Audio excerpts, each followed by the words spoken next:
Vers les eaux profondes vous est proposé par l'Église Christian Church of Faith, Hope and Love avec le pasteur Diamant Maluta. Vers les eaux profondes est une émission éducative chrétienne qui vous permettra de creuser vers les profondeurs de la parole de Dieu. Cette émission vous aidera à grandir spirituellement et à discerner la volonté parfaite de Dieu autour des enjeux et réalités actuelles. N'est-il pas écrit que mon peuple périt par manque de connaissance? Et donc, ajoutons à la foi la connaissance. Shalom, bien-aimés dans le Seigneur, nous vous bénissons au nom de notre Seigneur et Sauveur Jésus-Christ. Nous nous retrouvons encore aujourd'hui dans le cadre de notre émission vers les eaux profondes. Et nous voulons continuer l'enseignement que nous avons commencé la fois dernière, qui est intitulé qui est enfant de Dieu et quelles sont les assurances du salut. Et bien aimé dans le Seigneur, nous étions en train de parler des assurances du salut. Nous l'avons déjà commencé et nous avons parlé de la première assurance. Jésus-Christ est venu dans votre vie en réponse à votre prière. Chers amis, nous étions en train d'expliquer d'abord qui est enfant de Dieu. Nous avons compris qu'un enfant de Dieu, c'est celui qui a cru et reçu Christ dans sa vie comme Seigneur et Sauveur. Nous avons lu le texte de base, c'était dans les livres de Jean, chapitre 1, en commençant par le verset 12. C'est là où nous avons compris qu'on n'est né pas enfant de Dieu, mais on devient enfant de Dieu. Lorsqu'on reçoit Christ, lorsqu'on croit en Jésus-Christ, on devient automatiquement enfant de Dieu. Et nous avons pris du temps pour expliquer que ce n'est pas le fait d'être à l'église, ce n'est pas le fait de servir Dieu, ce n'est pas le fait d'être appelé pasteur, prophète, diacre, chrétien, ce n'est pas le fait, bien aimé dans le Seigneur, d'être chantre, de prophétiser, de parler en langue, ce n'est pas le fait de guérir les gens de malades, mais c'est d'abord lorsqu'on a une relation avec Dieu. Et cette relation commence dès lors que nous avons accepté Jésus-Christ comme Seigneur et Sauveur. Et quand on reçoit Christ comme Seigneur et Sauveur, automatiquement on devient enfant de Dieu. Et quand on devient enfant de Dieu, il y a des choses qui se passent dans la vie spirituelle. Et ce sont des choses que nous sommes en train de partager, où nous avons intitulé les assurances du salut. Et la première assurance, nous avons dit que Jésus-Christ est venu dans votre vie en réponse à votre prière. Et le texte était Apocalypse chapitre 3, le verset 20. Nous allons lire ce texte parce que nous voulons que nous puissions bien comprendre ces assurances qui vont nous aider dans notre marche chrétienne. Je disais Apocalypse 3, le verset 20. Apocalypse, c'est le dernier livre de la Bible. Apocalypse 3, le verset 20. Il est écrit ceci. « Voici, je me tiens à la porte et je frappe. Si quelqu'un entend ma voix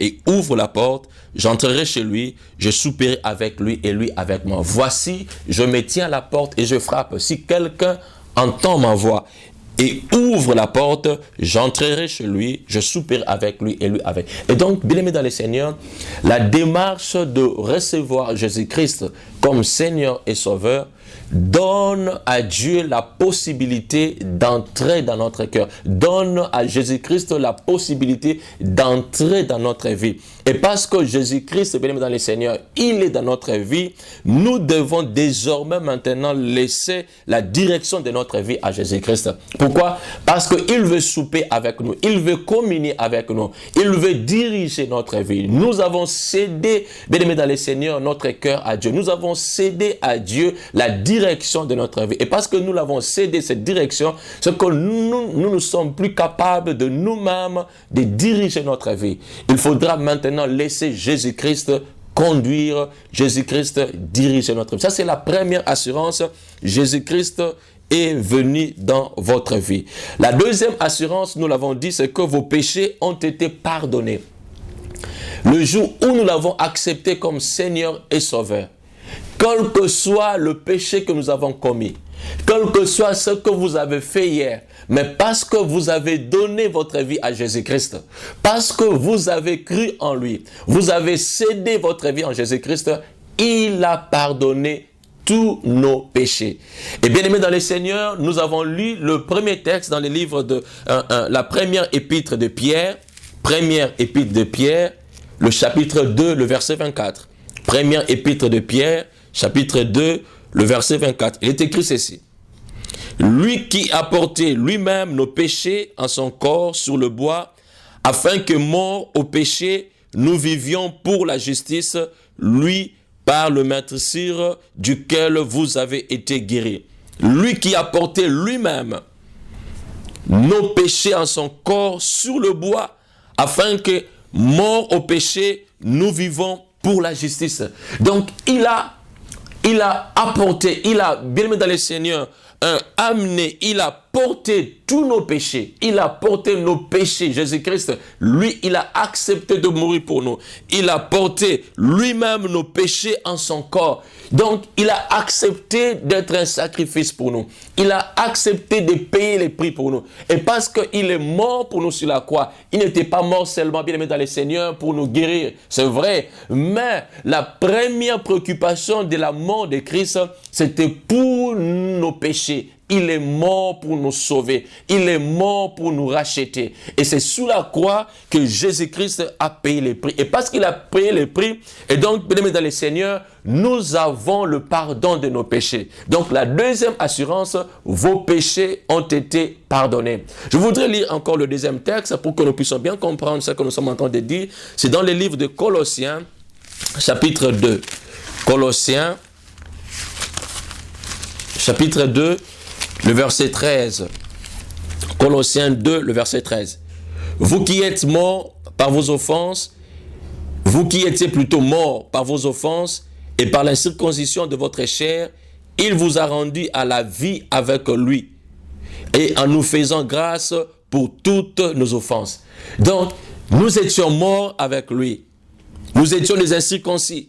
Nous étions morts dans le péché. Mais Christ, il nous a rendus à la vie avec lui. Comment? En nous faisant grâce de toutes nos péchés. En nous faisant grâce pour toutes nos offenses. Donc, il est mort pour tous nos péchés. Et la deuxième assurance veut simplement dire que aujourd'hui, parce que nous avons reçu Christ, il a pardonné tous nos péchés. Et quand nous disons tous nos péchés, c'est tous nos péchés. Peu importe ce que vous avez fait hier. Vous avez tué, vous avez volé, vous étiez dans l'occultisme, dans la magie, vous étiez en train de détruire des familles, vous étiez en train de créer des divisions, des troubles dans des églises, vous étiez en train de commettre des choses qui étaient contraires à la volonté de Dieu. Peu importe ces choses-là, bien aimés dans le Seigneur, lorsque vous recevez Jésus-Christ, il vous pardonne aussi au même moment de tous vos péchés. Et donc, la deuxième assurance, vos péchés ont été pardonnés. Et parce que Christ vous a pardonné, nous l'avons dit, il n'y a plus de condamnation. Que personne ne vous condamne. Même la conscience, que la conscience ne vous condamne. Pourquoi? Parce que Jésus vous a pardonné. Et parce qu'il vous a pardonné, vous êtes libre. Il n'y a plus de condamnation pour ceux-là qui sont en Jésus-Christ. Et donc, c'est la deuxième assurance. Et la troisième assurance, c'est là où nous commençons notre enseignement aujourd'hui, c'est que vous êtes sauvés et vous avez reçu la vie éternelle. Vous êtes sauvés et vous avez reçu la vie éternelle. Bien-aimés dans le Seigneur, en recevant Jésus-Christ comme Seigneur et Sauveur, nous sommes sauvés. Nous sommes sauvés et nous avons reçu la vie éternelle. Nous sommes sauvés de quoi? Nous sommes sauvés de cette vie de malédiction, de condamnation. Nous sommes sauvés de la mort parce que hier nous étions dans une vie qui ne donnait pas gloire à Dieu. Nous étions dans le péché. Nous étions dans des choses qui étaient contraires à la volonté de Dieu. Nous étions sous la domination du diable. Mais parce que nous avons reçu Christ, nous avons donné notre vie à Jésus-Christ, Christ nous a sauvés de cette vie de condamnation. Et nous voulons lire le texte qui vont nous aider à bien comprendre cela. Nous sommes dans le livre de Éphésiens, chapitre 2. Éphésiens, chapitre 2. Nous allons lire le premier verset et le deuxième verset. Et nous allons sauter pour lire aussi le verset 8 et le verset 9. Je disais Éphésiens, chapitre 2. Il est écrit ceci. Vous étiez morts par vos offenses et par vos péchés. Vous étiez morts. Lorsque nous étions encore dans cette vie qui ne donnait pas gloire à Dieu, lorsque nous n'avons pas reçu Christ comme Seigneur, nous étions dans cette vie-là. Nous étions morts par nos offenses et par nos péchés, dans lesquels vous marchiez autrefois selon les trains de ce monde, selon le prince de la puissance de l'air, de l'esprit qui agit maintenant dans le fils de la rébellion. Donc, nous étions comme ces gens qui continuent de mener cette vie qui n'est pas conforme à la volonté de Dieu. Des gens qui sont dominés par le prince de ce monde. Nous étions comme eux hier, mais nous ne sommes plus là. Mais écoutez ce qui est plus important, le verset où il dit ceci.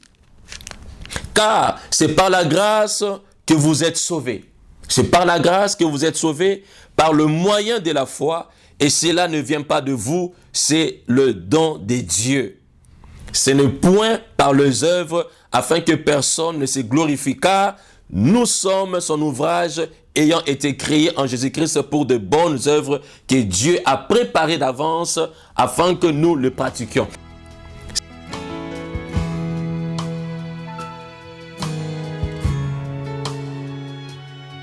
Et donc, c'est par la grâce que nous sommes sauvés par le moyen de la foi. Donc, bien aimés dans le Seigneur, si nous sommes sauvés, si nous sommes aujourd'hui chrétiens, nous avons reçu Christ comme enfants de Dieu, nous sommes enfants de Dieu, c'est, bien aimés dans le Seigneur, c'est une grâce. C'est une grâce, mais une grâce qui est venue au moyen de la foi. Ce que nous avons cru en Jésus-Christ.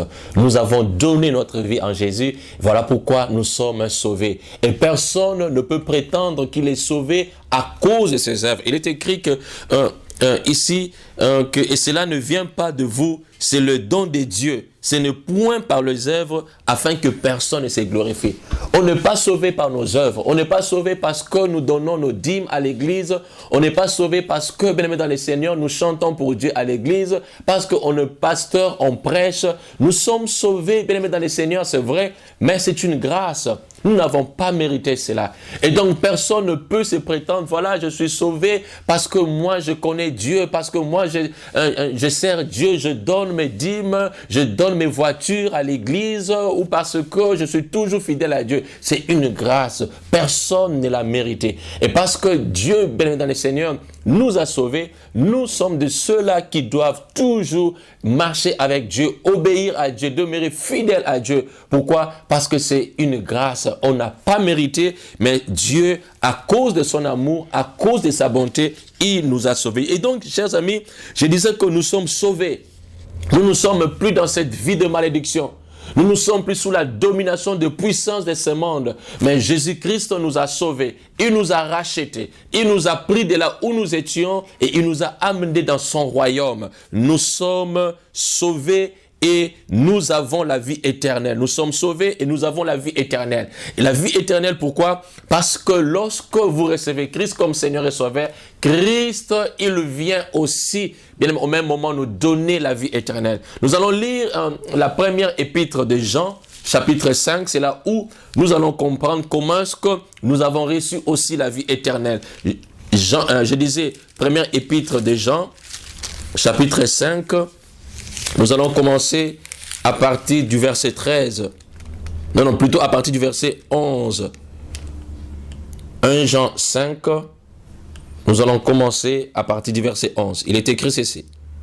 Et voici ce témoignage, c'est que Dieu nous a donné la vie éternelle. Et que cette vie est dans son Fils. Dieu nous a donné la vie éternelle. Nous qui avons reçu Christ comme Seigneur et Sauveur. Il nous a donné la vie éternelle et que cette vie est dans son Fils. C'est lui qui a le Fils a la vie. C'est lui qui n'a pas le Fils de Dieu n'a pas la vie. Je vous ai écrit ces choses afin que vous sachiez que vous avez la vie éternelle, vous qui croyez au nom du Fils de Dieu.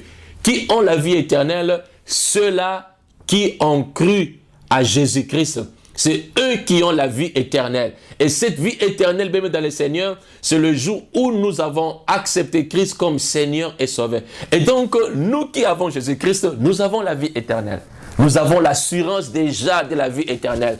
On n'attend pas mourir et après pour dire, est-ce que Dieu va me sauver? Est-ce que je serai avec Dieu? Non, bien aimé dans le Seigneur, nous avons déjà cette assurance parce que nous avons accepter Jésus-Christ comme Seigneur et Sauveur. Chaque jour quand nous marchons avec la vie éternelle. Quand nous dormons, bien aimés dans le Seigneur, nous dormons avec la vie éternelle. Quand nous travaillons, partout nous pouvons être, nous sommes déjà rassurés de la vie éternelle. Bien aimés, quelle joie de savoir qu'on a la vie éternelle. Nous qui avons accepté Jésus-Christ comme Seigneur et Sauveur. Et donc, nous disons, bien aimé, la troisième assurance, c'est que vous êtes sauvés et vous avez la vie éternelle.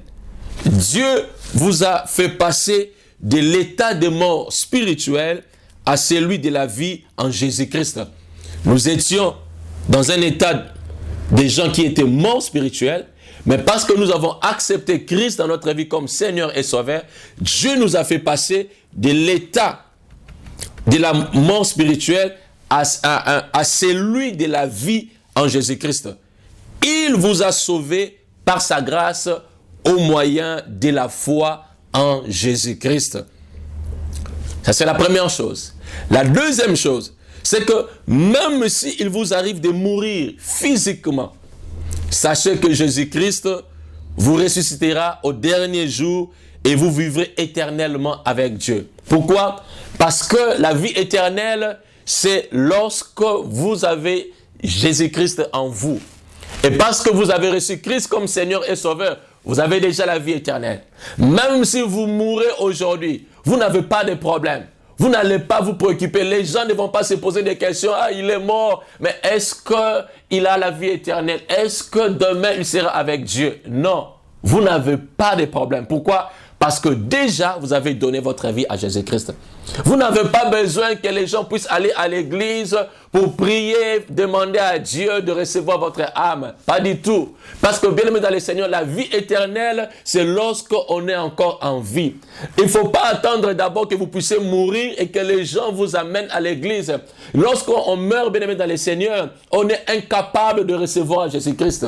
Recevoir Jésus-Christ, c'est lorsqu'on est en vie. Et c'est en ce moment-là qu'on peut recevoir Christ comme Seigneur et Sauveur. Et quand on reçoit Christ, on a déjà l'assurance de la vie éternelle. Et donc, s'il nous arrive de mourir aujourd'hui, on n'a pas peur parce qu'on sait que Christ, lorsqu'il reviendra, il va nous ressusciter et nous allons vivre pour l'éternité. J'aimerais que nous puissions lire cela dans le livre de Jean, chapitre 6, le verset 40. Jean, chapitre 6, le verset 40. Il est écrit ceci. La volonté de mon Père, c'est que quiconque voit le Fils et croit en lui ait la vie éternelle. Ça, c'est la volonté du Père. Quiconque croit au Fils ait la vie éternelle. Et je le ressusciterai au dernier jour. Ça, c'est la volonté du Père. Lorsque vous croyez en Jésus-Christ, lorsque, bien aimé dans le Seigneur, vous avez reçu Jésus-Christ comme Seigneur et Sauveur, vous avez déjà la vie éternelle. Peu importe la mort qui peut venir aujourd'hui, peu importe la mort qui peut, bien aimé dans le Seigneur, surgir d'un coup, bien aimé dans votre vie, vous avez l'assurance de la vie éternelle. Parce que Jésus-Christ, il va vous ressusciter au dernier jour. Donc la troisième assurance, nous sommes sauvés et nous avons la vie éternelle. La quatrième assurance, vous êtes devenus enfants de Dieu. Bien-aimés dans le Seigneur, vous savez, ce qui est plus important, c'est d'être rassuré que vous êtes enfants de Dieu. Dieu vous connaît. Dieu vous connaît par vos noms. Quand on est enfant de Dieu, c'est que Dieu vous connaît par vos noms. Il peut vous appeler, il peut être fier de vous, il peut vous vanter, il peut dire voilà mon fils et il cite votre nom parce qu'il vous connaît par votre nom. Et c'est une assurance de savoir que je suis enfant de Dieu. Vous êtes devenus enfants de Dieu. Et le texte de base, c'est ce que nous avons lu au début lorsque nous étions en train d'expliquer qui est enfant de Dieu. Jean chapitre 1, verset 12 à 13. J'aimerais que nous puissions encore relire ce texte. Ça va nous aider encore à comprendre. Je disais Jean chapitre 1, nous allons commencer à partir du premier verset, à partir du 12e verset jusqu'au 13e verset.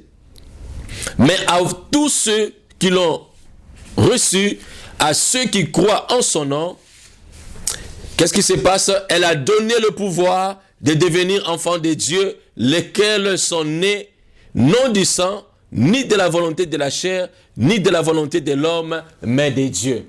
Donc, bien-aimés dans le Seigneur, la quatrième assurance, c'est que vous êtes enfants de Dieu.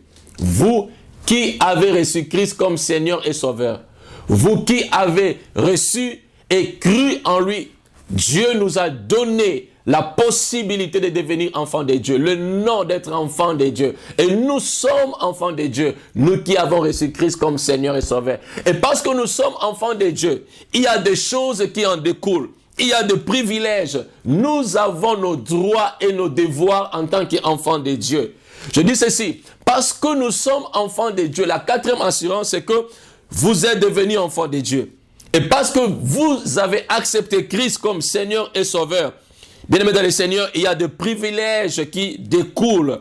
Il y a des choses, bien-aimés, que nous méritons en tant qu'enfants de Dieu.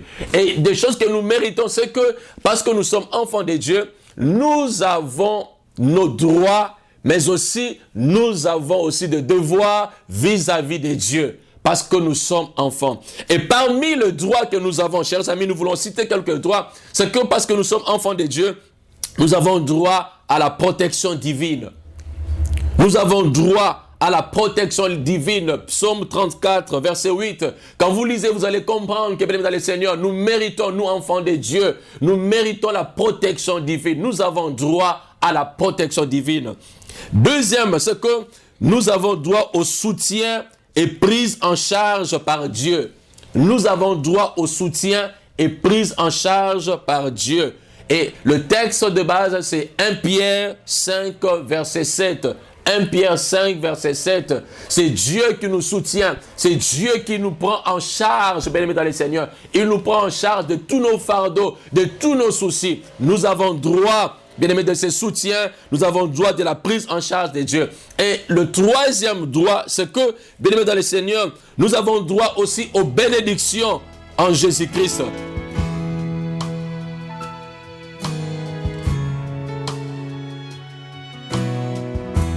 Et le texte de référence est dans le deuxième épître de Corinthiens, le chapitre 8, le verset 9.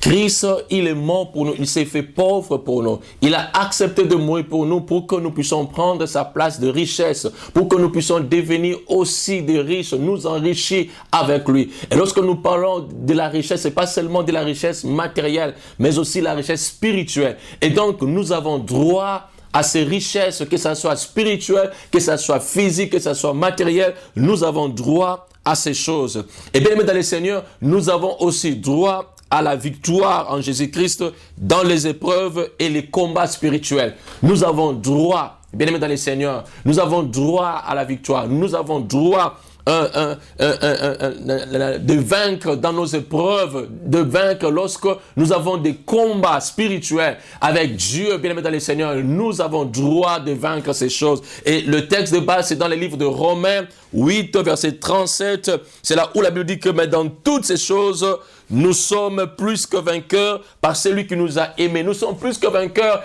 face aux épreuves. Nous sommes plus que vainqueurs face aux problèmes, aux difficultés que nous pouvons des difficultés que nous pouvons trouver, les difficultés qui peuvent bien dans les Seigneurs surgir dans notre vie. Nous avons la victoire en Jésus-Christ. Pourquoi? Parce que c'est un droit parce que nous sommes enfants de Dieu. Et Dieu est appelé de nous protéger. Il est appelé de nous bénir. Il est appelé de nous donner la victoire. Il est appelé de nous donner la victoire. Il est appelé de nous bénir. Il est appelé de tout faire parce que nous sommes enfants de Dieu. Mais nous avons dit que, bien aimé dans le Seigneur, nous avons des droits, mais aussi des devoirs vis-à-vis de Dieu. Parce que nous avons des droits, nous avons aussi des devoirs. Et nous devons vis-à-vis de Dieu l'obéissance. Nous devons obéir à Dieu et nous devons aussi nous soumettre. Lorsque, bien aimé dans le Seigneur, vous voulez voir Dieu accomplir ces choses que nous avons évoquées ici, le droit de protection. Nous avons parlé de droit de protection divine, le droit de soutien et prise en charge par Dieu, le droit de bénédiction en Jésus-Christ, le droit de victoire en Jésus-Christ dans les épreuves et le combat spirituel. Si vous voulez voir Dieu accomplir ces choses, agir bien dans le Seigneur, c'est que vous devez commencer aussi à obéir à Dieu. C'est ça le devoir. C'est soumettre à Dieu, c'est soumettre à tout ce que Dieu vous demande, c'est soumettre par rapport aux exigences, à la volonté de Dieu. Lorsque vous obéissez, lorsque vous vous soumettez à Dieu, c'est alors que Dieu va aussi répondre bien par rapport à nos droits. Et cela est très important. Et ces choses, c'est parce que nous sommes enfants de Dieu. Et bien aimé dans le Seigneur, parce que nous sommes enfants de Dieu, nous ne sommes pas seuls. Nous avons aussi de frères et de sœurs en Christ. Et ce sont des gens aussi auxquels que nous devons à tout moment témoigner notre attachement et notre amour. On est enfant de Dieu et parce qu'on est enfant de Dieu, nous devons être attachés avec ceux-là aussi qui ont la même conviction, la même confession de foi avec nous. Nous devons attacher notre amour, nous devons attacher notre témoignage à ces gens-là pour qu'ensemble, nous puissions mener une vie qui est conforme à la volonté de Dieu. Et parce que nous sommes enfants de Dieu, nous devons aussi être ensemble et se retrouver à l'église pour servir Dieu.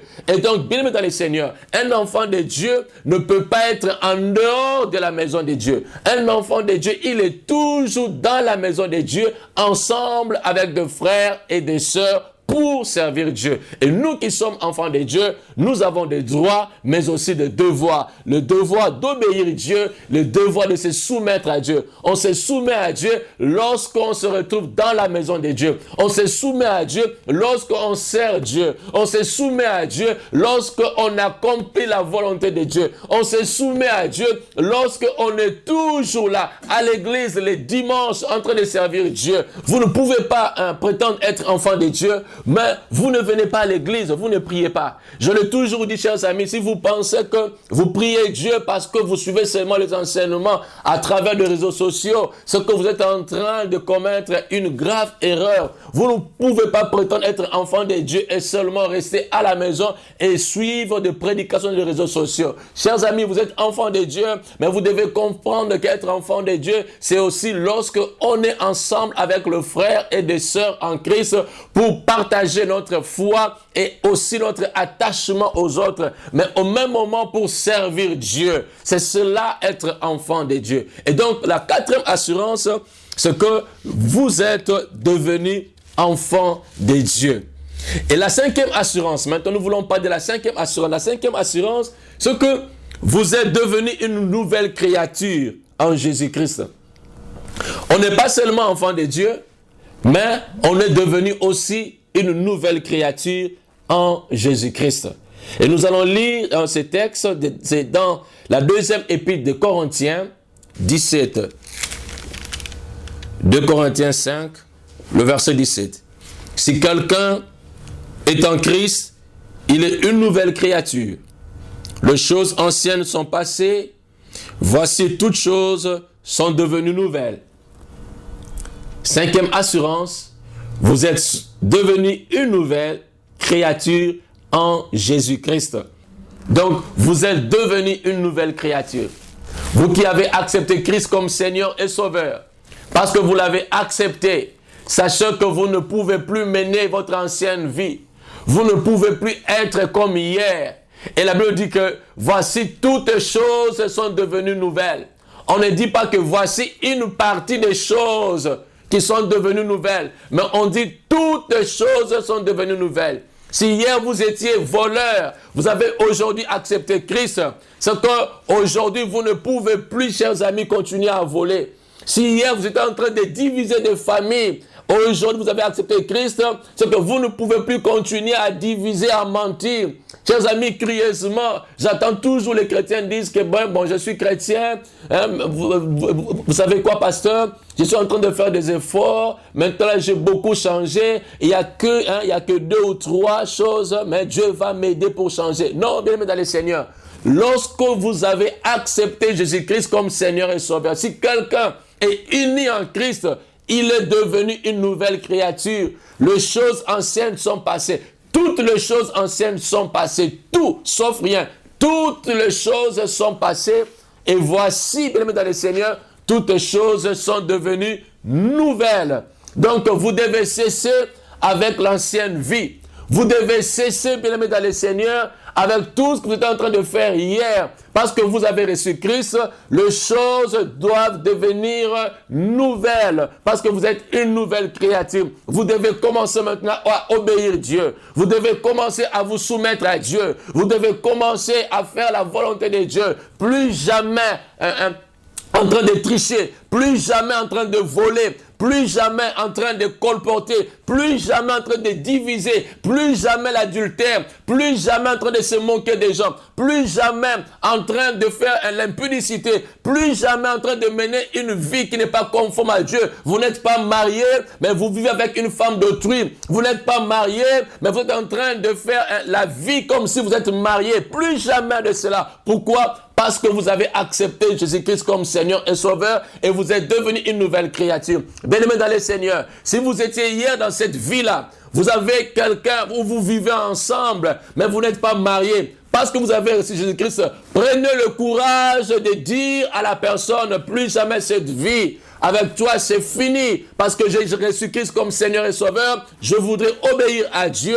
Je voudrais respecter la volonté de Dieu. Et c'est cela, bien aimé dans le Seigneur, que Dieu va aussi vous bénir. Il va accomplir tout ce qu'il a résolu pour vous. Et vous ne pouvez pas prétendre être enfant de Dieu et de continuer de mener l'ancienne vie que vous avez.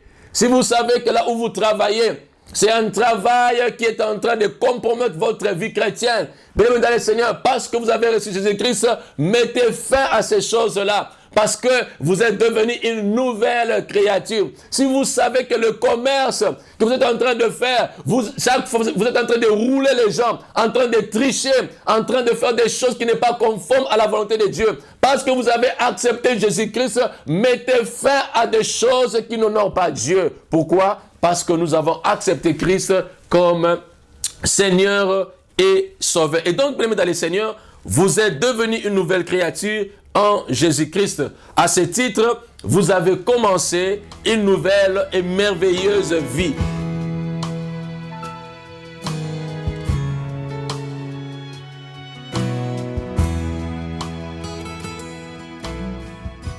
Et donc, bien aimé, parce que vous êtes devenu une nouvelle créature, vous devez renoncer à votre vie passée et à tout ce qui l'a caractérisé, c'est-à-dire vos actes, vos habitudes, votre conduite, votre relation ou vos relations, vos intérêts.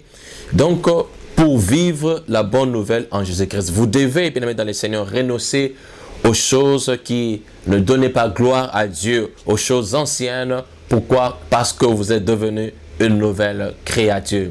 Si hier, vous étiez en train de mener une vie qui ne donnait pas gloire à Dieu, tout en étant à l'église, mais vous êtes en train de mener une vie de concubinage, vous devrez cesser à cela parce que vous êtes aujourd'hui une nouvelle créature. Si hier, vous étiez en train de mentir les gens dans le business, aujourd'hui, vous qui avez accepté Christ comme Seigneur et Sauveur, vous devez cesser à cela parce que vous êtes devenu une nouvelle créature. Si hier, vous étiez en train de mentir les gens, en train de créer des troubles dans des foyers, même à l'église où nous voyons ceux-là qui viennent à l'église prétendre connaître Dieu, mais ils sont en train de causer du tort à l'œuvre de Dieu, causer du tort dans des familles, créer des troubles, des divisions. Si hier vous avez cette vie-là, aujourd'hui, parce que vous avez reçu Jésus-Christ, vous êtes devenu une nouvelle créature, vous devez renoncer à toutes ces choses. Et donc, la cinquième assurance, vous êtes devenu une nouvelle créature en Jésus-Christ.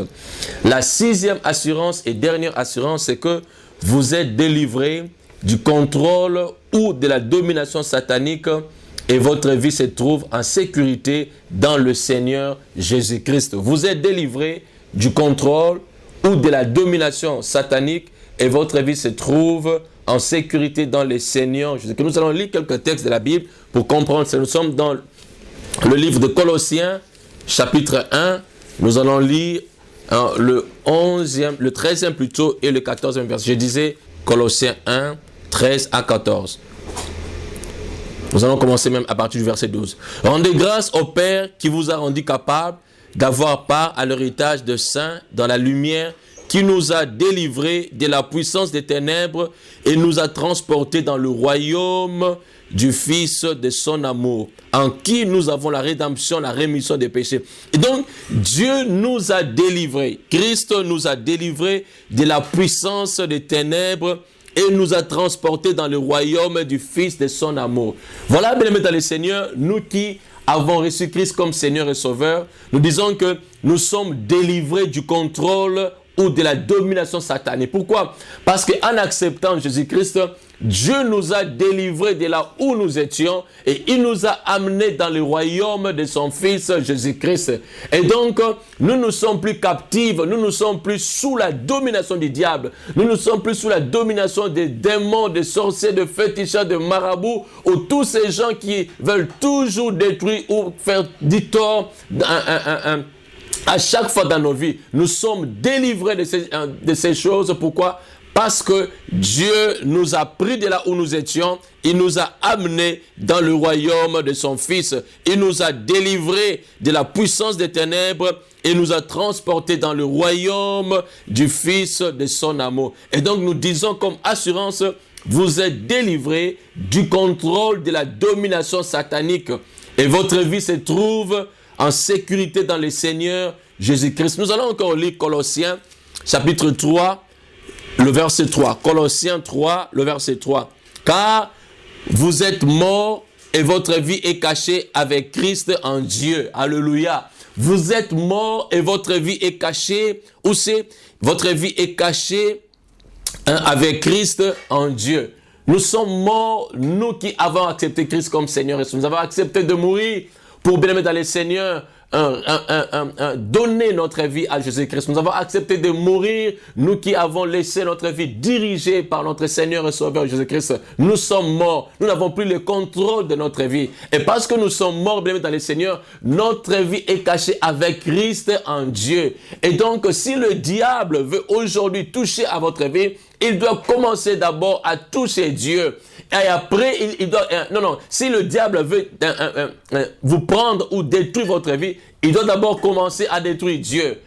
Il commence avec Dieu. Lorsqu'il va finir avec Dieu, il va détruire le Fils qui est Christ, notre Seigneur et Sauveur. Et quand il va finir avec Christ, c'est alors qu'il va aussi nous détruire. Mais bien aimé dans le Seigneur, parce que nous sommes cachés en Christ et Christ en Dieu, l'ennemi n'a pas le pouvoir sur nous. Donc nous ne sommes plus sous la domination du diable. Voilà pourquoi nous ne pouvons plus avoir peur du diable, des démons, des sorciers, des féticheurs et des marabouts. Nous n'avons plus droit, bien aimé dans le Seigneur, à avoir peur à ces gens-là. Parce que notre vie est cachée en Christ. C'est l'assurance que nous avons avec Dieu. Nous avons la certitude que l'ennemi ne peut rien contre nos vies. Nous avons la certitude que les démons, les puissances des ténèbres ne peuvent rien parce que nous avons accepté Christ comme Seigneur et Sauveur et notre vie est en sécurité. Le pouvoir de ce monde, les ténèbres ne peuvent plus rien parce que Jésus-Christ, il habite en nous. Souvenez-vous, bien aimé dans le Seigneur, il nous dit que celui qui est en nous est plus fort que celui qui est dans le monde. Il est plus grand que le diable. Et parce que Christ est en nous, il est plus grand que le diable. Nous avons l'assurance de la protection. Nous avons l'assurance que nous sommes délivrés du contrôle ou de la domination satanique et nos vies sont en sécurité dans le Seigneur Jésus-Christ. Et donc, chers amis, n'ayez donc plus peur de Satan. Pourquoi? Parce que Jésus-Christ vous a donné déjà le pouvoir de le vaincre, de le chasser et de les écraser. Il nous a donné déjà le pouvoir. Donc, nous n'avons pas peur. Nous avons l'assurance que nous sommes en sécurité en Jésus-Christ, mais aussi, Dieu nous a aussi donné le pouvoir, chers amis, le pouvoir de vaincre le diable et de les chasser. Je voudrais lire avec vous ces textes et nous allons clôturer notre enseignement parce que nous sommes à la dernière assurance. Nous sommes dans la première épître de Jean, chapitre 4. Première épître de Jean, chapitre 4, le verset 4. Il est écrit ceci. Vous, petits enfants, vous êtes des dieux et vous les avez vaincus parce que celui qui est en vous est plus grand que celui qui est dans le monde. Vous, petits enfants, vous êtes des dieux. Nous sommes des dieux, vous êtes des dieux. Vous, petits enfants, vous êtes des dieux et vous les avez vaincus. Parce que celui qui est en vous est plus grand que celui qui est dans le monde. Nous avons vaincu le diable, le démon, le sorcier. Nous avons vaincu le péché, le puissant des ténèbres. Et parce que, bien aimé dans le Seigneur, celui qui est en nous est plus grand que celui qui est dans le monde. C'est que nous avons le pouvoir de chasser, nous avons le pouvoir de vaincre le péché, de vaincre le mal, de vaincre tout ce qui est le force démoniaque, satanique de ce monde. Et cela nous rassure simplement parce que nous sommes délivrés du contrôle et de la domination satanique. Bien-aimés dans le Seigneur, voilà les assurances que nous avons nous, en tant qu'enfants de Dieu, les assurances qui nous donnent confiance, les assurances que nous devons proclamer tout haut. Pourquoi? Parce que Christ, il est notre Seigneur, il est notre Sauveur. Nous avons dit comme première assurance, Jésus-Christ est venu dans votre vie. Et donc, parce qu'il est dans notre vie, chers amis, nous devons donner la direction de notre vie à Christ, qu'il soit celui qui va diriger notre vie chaque jour. Deuxième assurance, nous avons dit que vos péchés ont été pardonnés. Et parce que Christ nous a pardonné de tous nos péchés, il n'y a plus de condamnation. Mais désormais, nous devons mener une vie qui donne gloire à Dieu. Nous ne pouvons plus, bien dans le Seigneur, retomber encore dans le même péché, mais nous devons laisser Dieu, Christ, diriger notre vie. Troisième assurance, nous avons dit que vous êtes sauvés et vous avez reçu la vie éternelle. Nous sommes sauvés, bien aimés, c'est une grâce au moyen de la foi. Personne n'a mérité cela. Nous ne sommes pas sauvés par nos œuvres, c'est une grâce de Dieu. Et parce que nous sommes sauvés, chers amis, nous devons mener une vie qui donne gloire à Dieu. Mais aussi, nous avons la vie éternelle avec nous. C'est une grande assurance, la vie éternelle. Même quand vous mourrez aujourd'hui, vous êtes sûr que demain, vous serez avec Dieu. Pourquoi? Vous avez reçu Christ comme Seigneur et Sauveur. Bien-aimés, la quatrième assurance, vous êtes devenus enfants de Dieu. Et donc, c'est Dieu, bien dans le Seigneur, qui a le contrôle de notre vie. Et parce que nous sommes enfants de Dieu, nous avons des droits et des devoirs. La cinquième assurance, nous avons dit que vous êtes devenus une nouvelle créature en Jésus-Christ. Et parce que nous sommes une nouvelle créature, les choses anciennes sont passées et les choses deviennent maintenant nouvelles. La sixième assurance, c'est que vous êtes délivrés du contrôle de la domination satanique et votre vie se trouve en sécurité dans le Seigneur Jésus-Christ. Bien-aimés dans le Seigneur, voilà ce que nous avons à dire, ce que nous avons préparé dans notre enseignement d'aujourd'hui, et nous pensons que cet enseignement est une grande bénédiction pour vous et que chacun de nous peut maintenant expérimenter ces choses parce qu'on est enfant de Dieu. Nous allons prier. Seigneur, nous voulons te dire merci pour cet enseignement. Nous voulons croire que Yahweh, à travers cet enseignement, nos vies vont changer et plusieurs vont commencer une vie épanouie. Merci pour ces moments et merci pour tes bienfaits. Au nom de Jésus-Christ. Amen.